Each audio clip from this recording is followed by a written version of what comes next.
So I said this earlier this morning, but I think you can sort of tell this story in three parts, three chapters. There's before Joe Biden's candidate for president. There's the time when he is candidate for president, and then there's of course the things that have happened, the events that have happened while he's been president.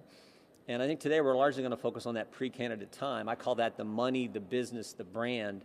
That'll be the focus, I think, of today's questioning, specifically relative to James Biden's involvement with CEFC, AmeriCorps. There was a big story about that. So we're going to look at all that information, I think, today. I think it's interesting, some of the facts we've already picked up from Mr. Walker, Mr. Bobolinsky, specifically regarding the Chinese energy company CEFC. It's like that deal doesn't get finalized until Joe Biden shows up at the Four Seasons, get a drop by, and gives a short presentation to all the people there, the 8 people from Chinese executives with CEFC and Hunter Biden and his business partners.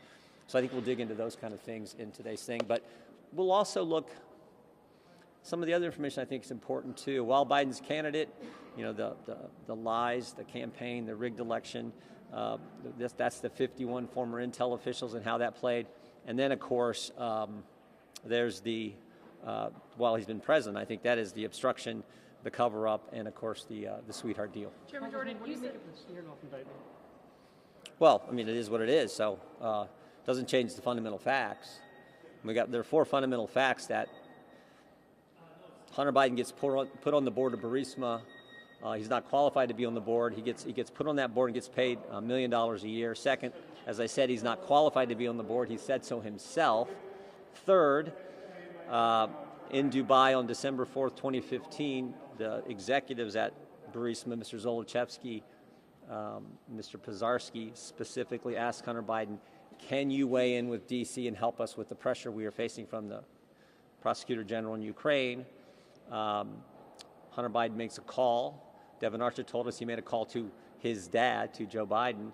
And then 3 days later, Joe Biden goes to Ukraine and conditions the release of American tax money on the firing of the prosecutor, applying the pressure to the company that Hunter Biden sat on the board of. Those facts, they don't change regardless of what this confidential human source has said. You said that this informant now charged with some of the most corroborating evidence. You said that in an interview last month. It did corroborate what I just said there, but it doesn't change the facts. But those allegations from the FD 1023 are now found to all be lies. So how does that impact the investigation? I think you should ask the FBI why they were so reluctant. They told us if we don't, when we wanted to see the 1023, they said this could jeopardize national security, the safety of this confidential human source. You can't know his name. They didn't want to show it to us. Then they finally did. I mean, this is a guy they paid, I think, since 2010. So 14 years they've been paying this guy.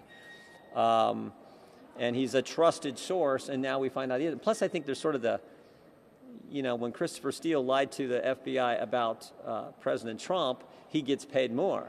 When Smirnov lies to the FBI about President Biden, no, he gets indicted. I mean, go figure. So it doesn't change the fundamental facts. It doesn't change the facts. It does change the facts. Those are no longer facts. Those are not true. The 4 things I just said, they're absolutely true.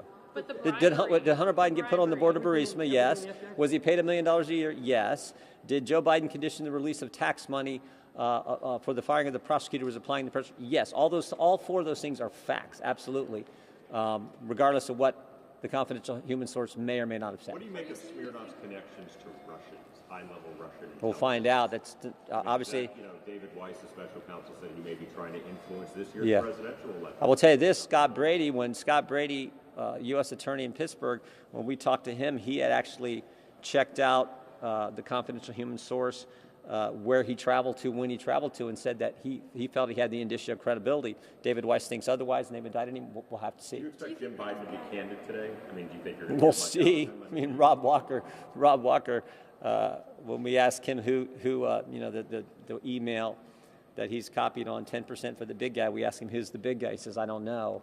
So he wasn't too candid. I mean, I think everyone knows who the big guy is, so we'll see what Jim Biden's like. Do you think the FBI acted corruptly, or DOJ acted corruptly in bringing charges against Smirnov? Do you think they did that? No, I'm not saying that at all. I'm just saying that I'm just saying it doesn't change the underlying facts. And the FBI, I mean, Chris Wray didn't want to let us have the form because he said this guy was such a valued source. someone needs to ask the FBI, really? This is your valued source? If he's now some spy? I mean, holy cow. So it doesn't change our facts. Do you think Ray was dishonest in the way he I have no idea. But, go figure. He told us one thing and now it's something else. I got to go up to that. Thank you.